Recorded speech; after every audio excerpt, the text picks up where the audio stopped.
ആ വിദ്യാർത്ഥിയുടെ തട്ടം കണ്ടിട്ടൊരു വിദ്യാർത്ഥിക്കല്ല പേടിയാകുന്നത്. വിശുദ്ധിയുടെ വസ്ത്രമെന്ന് പറഞ്ഞ വസ്ത്രമണിഞ്ഞു വന്ന നിങ്ങളുടെ ഉള്ളിൽ നിന്നൊക്കെ വമിച്ചു വരുന്ന വർഗീയതയുടെ വിഷപ്പുക അത് ഈ സമൂഹത്തിൽ എങ്ങനെ ബാധിക്കുമെന്ന പേടി സമൂഹത്തിന് മുഴുവനുണ്ട്. വിശ്വസിക്കാനും അനുഷ്ഠിക്കാനും ആചരിക്കാനുമുള്ള അവകാശം ഇവിടുത്തെ ഭരണഘടന നൽകുന്നുണ്ട്.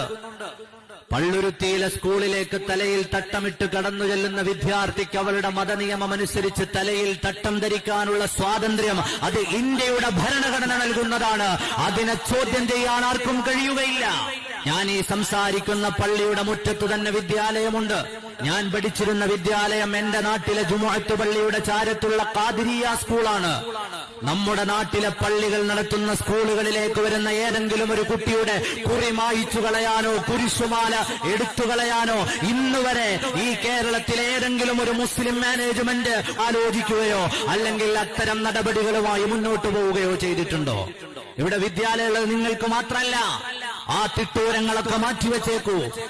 ജുമുഅത്ത് പള്ളികളുടെ ചാരത്തുയർന്നു നിൽക്കുന്ന വിദ്യാലയങ്ങളിൽ ഹിന്ദുവും ക്രിസ്ത്യാനിയും മുസ്ലിമും മതമുള്ളവനും മതമില്ലാത്തവരും ഒക്കെ പഠിക്കുന്നുണ്ട്. ഞങ്ങളുടെ വിദ്യാലയങ്ങളിലേക്ക് വരുന്ന കുട്ടികളിൽ പലതരത്തിലുള്ള മതവിശ്വാസങ്ങളുള്ളവരുണ്ട്. അവരുടെ മതവിശ്വാസങ്ങളെ വ്രണപ്പെടുത്തി അവരുടെ വിദ്യാഭ്യാസം എന്ന ആശയത്തെ ഇല്ലായ്മ ചെയ്യാൻ, അവകാശത്തെ ചോദ്യം ചെയ്യാൻ ഇന്ന് വരെ കേരളത്തിലെ ഒരു മുസ്ലിം പള്ളികളുടെയും കീഴിലുള്ള സ്കൂളുകൾ അവരുടെ അജണ്ട തയ്യാറാക്കി വെച്ചിട്ടില്ല.